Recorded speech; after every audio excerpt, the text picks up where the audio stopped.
E aí, pessoal, todo mundo que mexe com finanças conhece de cor a fórmula dos juros compostos, não é mesmo? Mas a coisa fica interessante de verdade quando a gente precisa descobrir algo que não seja um montante final. E se a gente não souber o capital inicial, ou a taxa, ou até o tempo? É aí que a matemática vira uma investigação de primeira. Pois é, exatamente essa nossa missão hoje. Vamos colocar o nosso chapéu de detetive financeiro e desvendar de uma vez por todas como resolver esse quebra-cabeça, não importa qual peça esteja faltando. Cada variável desconhecida é um mistério e a gente vai solucionar todos eles. Bom, esse aqui é o nosso roteiro de investigação. Primeiro, vamos atrás do capital. Depois, a gente calcula a taxa e, em seguida, descobre o tempo. Para fechar, vamos encarar uns casos mais avançados e, no final, montar nosso próprio kit de detetive. Então, vamos abrir o primeiro arquivo do caso. Nosso primeiro caso é o mistério do valor inicial. Onde foi que tudo começou? Para a gente dominar essa técnica, vamos analisar as evidências de 2 exercícios. Eles vão nos ajudar a encontrar esse capital que está escondido. Olha, o primeiro passo de qualquer bom detetive é organizar as pistas. E a nossa primeira evidência, que vem do exercício 11, nos dá o montante, a taxa e o tempo. Como a gente pode ver no quadro, a única peça que falta é o capital. Com as pistas assim, organizadinhas, nosso alvo fica bem claro. Agora é hora de aplicar a fórmula. A gente substitui os valores que já temos e a equação começa a se revelar. O momento-chave aqui é o passo 3. Para a gente isolar o C, é preciso usar a operação inversa da multiplicação, que é a divisão. Por isso, o termo 1,331, que estava multiplicando, passa para o outro lado, dividindo o montante. E pronto! Caso resolvido, o capital inicial era de R$ 2.000. Simples, né? Agora, vamos ver uma pequena variação do caso. No exercício 12, a pista principal não é o montante, mas sim o valor dos juros que a aplicação rendeu. A taxa e o tempo a gente já sabe. E, de novo, nosso alvo é o capital. Isso vai exigir só uma pequena mudança na nossa ferramenta de investigação. Aqui a gente usa a fórmula específica dos juros. Mas o processo, olha só, é o mesmo. Substitui as pistas, simplifica o que está dentro dos colchetes e, mais uma vez, isola o C com uma divisão. E, de forma brilhante, chegamos de novo no resultado de R$ 2.000. Isso mostra como pistas diferentes podem nos levar à mesma solução. Vamos para o próximo arquivo, que é um desafio um pouquinho maior, encontrar a taxa de juros. Aqui, a matemática nos dá uma ferramenta especial para descobrir qual foi o motor que fez o dinheiro crescer.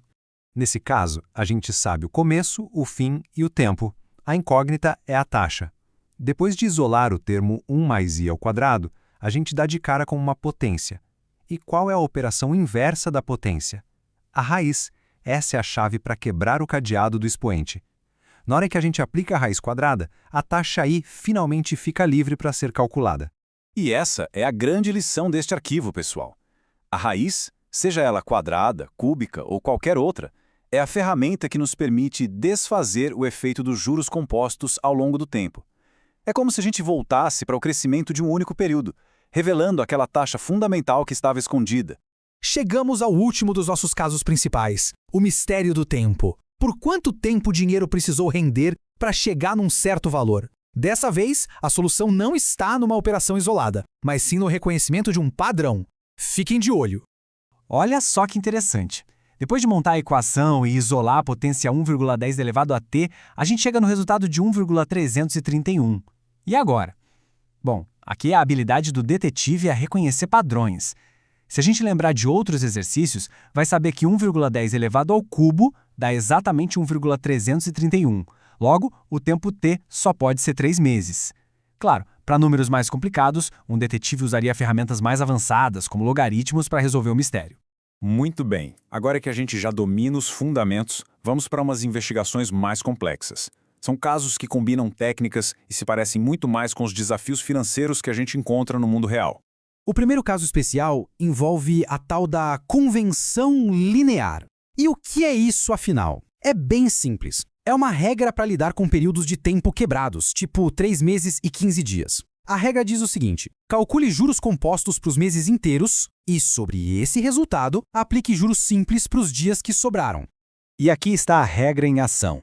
Primeiro, a gente calcula o montante depois de 3 meses de juros compostos.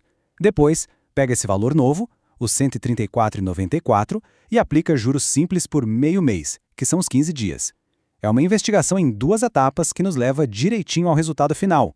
Outro caso bem prático, comparar 2 pistas. Uma aplicação oferece 1,8% ao mês e outra 23% ao ano. Qual delas é a melhor? Para fazer uma comparação justa, um bom detetive precisa colocar as duas pistas na mesma escala de tempo. Nosso trabalho aqui é converter a taxa anual para sua taxa mensal equivalente.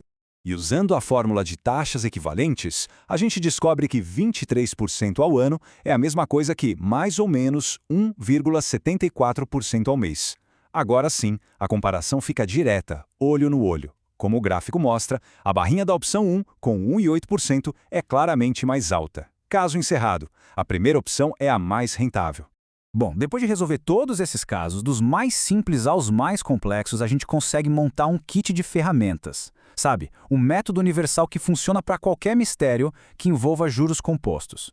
E aqui está ele, o método universal do detetive financeiro. Tudo começa organizando as pistas e escolhendo a ferramenta certa. Com a fórmula em mãos, é só preencher com os dados conhecidos. E por fim, o passo final é sempre usar a boa e velha álgebra para isolar a incógnita. Esse processo de 4 etapas traz ordem e clareza para qualquer mistério financeiro.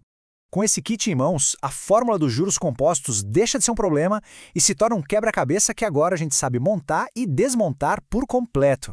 A pergunta que fica no ar é: qual será o próximo desafio que a gente vai decifrar? Até a próxima análise!